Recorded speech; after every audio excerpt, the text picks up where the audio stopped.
आप देख रहे हैं एबीपी न्यूज। आज बीजेपी और बंगाल के लिए सबसे अहम दिन। आज गृह मंत्री अमित शाह बंगाल दौरे पर हैं।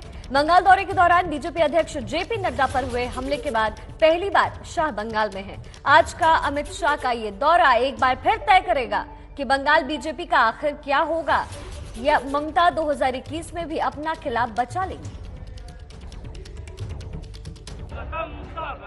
अमित शाह जी स्वागतम, अमित शाह स्वागतम, स्वागतम स्वागतम। भारत माता की जय श्री राम।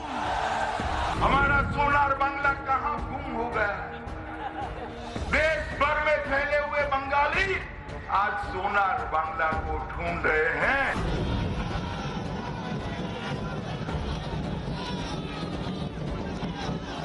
ममता दी आंकड़े देख लीजिए।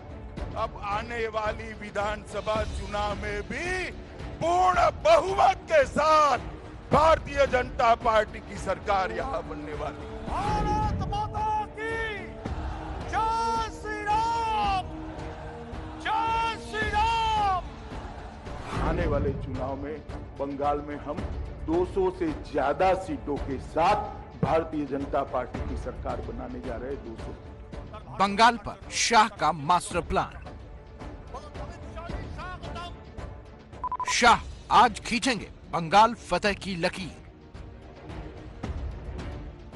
आज मिशन बंगाल पर हैं बीजेपी के चाणक्य। 2021 में बंगाल बीजेपी या ममता का होगा। बीजेपी के मास्टर प्लानर कहे जाने वाले गृह मंत्री अमित शाह के बंगाल पहुंचने की यह सबसे पहली तस्वीर है। कोलकाता एयरपोर्ट पर अपने समर्थकों के बीच पहुंचते ही अमित शाह ने हाथ उठाकर जीत का सिग्नल दे दिया है और यहीं से अमित शाह का मिशन बंगाल शुरू हो गया है। ऐसे अमित शाह अपने पहले बंगाल दौरे में 200 प्लस सीट जीतने का दावा कर चुके हैं। ये जो यात्रा चली है, ये यात्रा रुकने वाली नहीं है।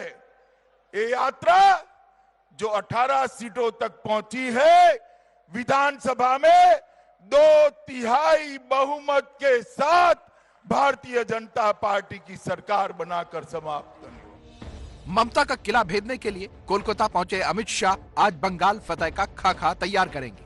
बंगाल के प्रभारी मंत्रियों के साथ शाह की आज अहम बैठक है, लेकिन उससे भी यह अहम है अमित शाह का बंगाल में उन जगहों का दौरा जो बंगाल की अस्मिता और संस्कृति से जुड़ा है।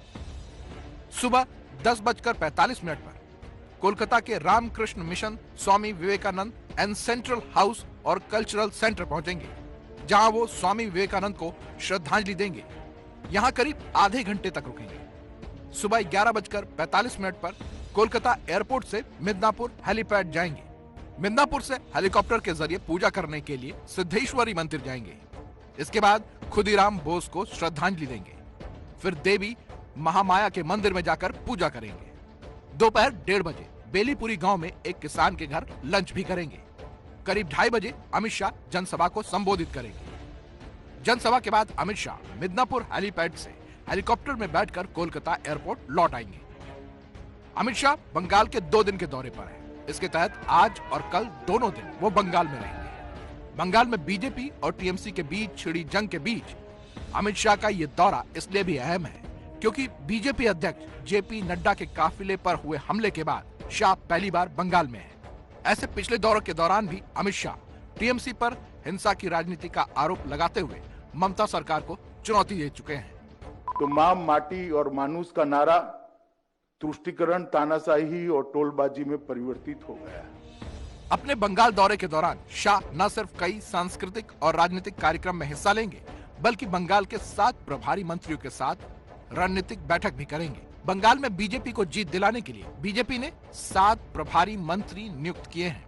इन प्रभारियों में गजेंद्र सिंह शेखावत, अर्जुन मुंडा, संजीव बालियान, मनसुख मांडविया के अलावा उत्तर प्रदेश के डिप्टी सीएम केशव प्रसाद मौर्य और मध्य प्रदेश के गृह मंत्री नरोत्तम मिश्रा शामिल हैं। मैं कह रहा हूं वहां पर माफिया राज हावी है। सरकार माफियाओं के हाथ में, ममता बनर्जी के हाथ में नहीं है। और ऐसी स्थिति में अगर कोई सरकार हो तो उस सरकार को रहने का कोई हक नहीं है। हम मांग करते हैं वह राष्ट्रपति शासन लगा देना। बंगाल में पहले से मोर्चा संभाले बीजेपी के नेता और कार्यकर्ता लगातार टीएमसी पर तीखे हमले करते रहे हैं और बंगाल जीत का दावा भी कर रहे हैं।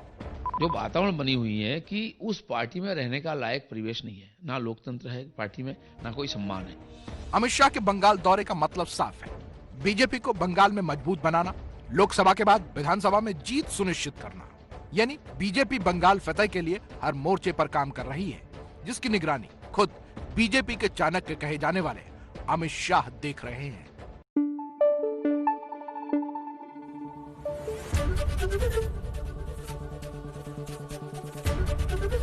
एबीपी न्यूज आपको रखे आगे।